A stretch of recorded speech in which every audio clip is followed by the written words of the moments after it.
Assalamualaikum student. We have started obstetric in which we have already discussed labor, definition of labor, confirmatory diagnosis of labor. Then we discuss about the stages of labor, and we discuss about the duration of labor. And after that, we discuss some terminologies of labor like three P's: passage, passenger, and power, like presentation, position. And then we discuss about the full dilatation of the cervix, the definition of engagement, the definition of crowning, and the definition of station. And now we discuss about the anatomy of the maternal pelvis. We have already discussed about it. We have discussed about the pelvic inlet, the pelvic cavity, the pelvic outlet. And now we are going to understand some important point about the ischial spine. Ischial spine is palpable in female, and it is used for two important purposes. First of all, the ischial, behind the ischial spine and below the ischial spine, there is a nerve running called the pudendal nerve. And when we give anesthesia to the patient, to block the pudendal nerve, we palpate the ischial spine, and and then we give the anesthetic to the patient. And the second main importance of the ischial spine is determining the station of the station during the labor. Now, what is the station? Station is basically the relationship of the fetus with the ischial spine. When the fetal head is 1 centimeter above the ischial spine, it will be called as -1 station. But when the head is 1 centimeter below the ischial spine, it will be called as the +1 station. Now we will discuss about some types of the pelvis. The types of the pelvis, which are important, which are also important for normal and abnormal labor. So the first type is gynecoid type of pelvis, which is normal pelvis, which is round pelvis. The gynecoid type of pelvis is basically round. It has epidiameter and transverse diameter, and in the pelvic cavity both the diameter are equal, while in the inlet the epidiameter is shorter and the transverse diameter is longer, while at the outlet the AP is longer and the transverse is shorter. The android pelvis is basically the oval shaped pelvis. It is basically like heart shape, in which the posterior segment is shortened. This segment is shortened while the anterior segment is narrow. The anterior segment is narrow, the posterior segment is shortened, due to which the AP diameter is short. The AP diameter is short, while the as well as the transverse diameter is also not too long due to the oval shape. This result in prolonged labor, because this can result in obstructed labor. When the head enter, the transverse diameter is short, so the head will first obstruct there. If it pass from there, then the AP diameter is also short due to the anterior segment narrowing and the posterior segment shortening, which will result in the obstruction of the fetal head within the pelvic cavity and will result in obstructed and prolonged labor. And the third type is called the platyploid pelvis. The platyploid pelvis is basically oval, but it is oval transversely. Its transverse diameter is long. Its transverse diameter is very long, but its AP diameter is very short.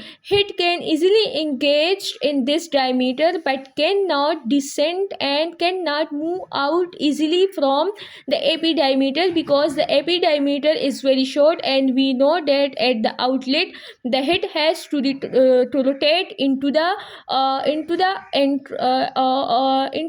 anteroposterior occipito anterior position, and the head has to rotate into the anteroposterior position. And in this case the AP diameter is very short, so the head will enable to rotate.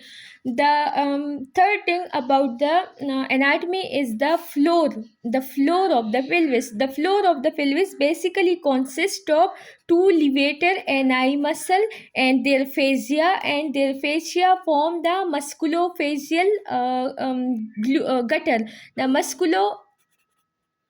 musculofacial gutter. These are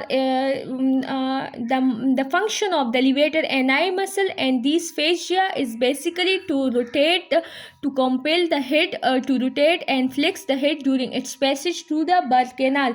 The third obstacle overcome by the fetus is basically the perineum.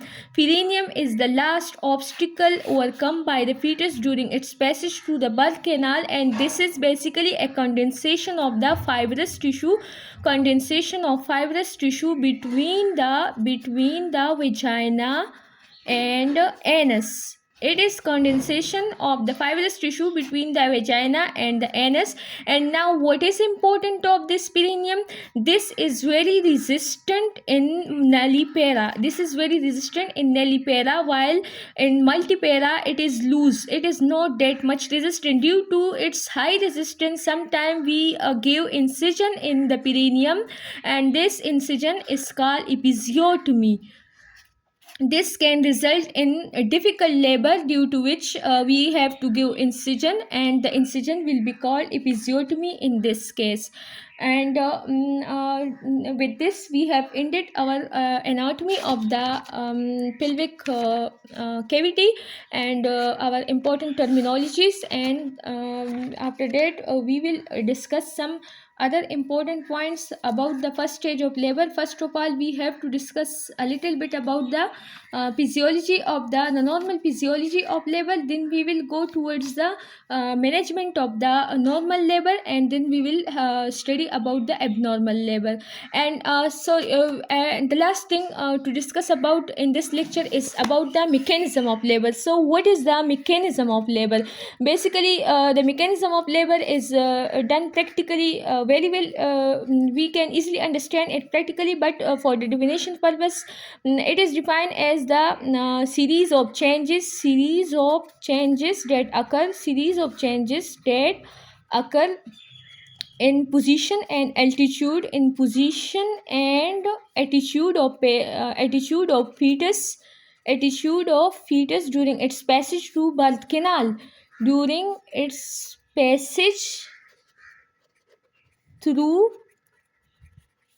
birth canal, we have already defined the position. Now the series of changes that occur in the position and the attitude of the fetus during its passage through the birth canal is basically called the mechanism of labor. What is called the attitude is basically the relationship of the fetal head with its own body part, like the relationship of the head with its chest, with its shoulder, and with all parts of its body is called attitude. It has some steps. We will discuss it. It has some step, and in this step, first of all, the baby has to get engaged. Then the baby has to descend, and then the baby has to flex. Then the baby has to undergo internal rotation, and then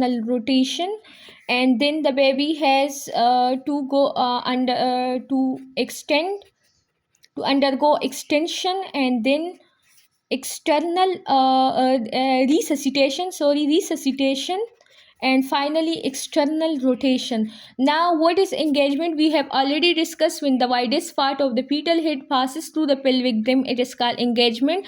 Then when the head get engaged, suppose the head get engaged in this pelvic inlet, it will then descend in the inlet. It will move down, and this moving down of the head in the inlet will be called descent of the fetal head.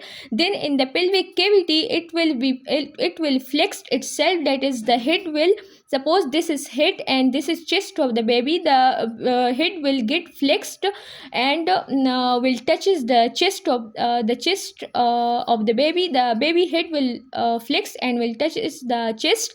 This is called flexion. Then it will internally rotate, because the head has entered through its transverse diameter into the pelvic cavity. It has to be rotated to the anteroposterior position. That is, the occiput has to be touched with the symphysis pubis. The occiput will touch the symphysis pubis. The head has to rotate into the anteroposterior position, and in this position the occiput of the head will touch the symphysis pubis.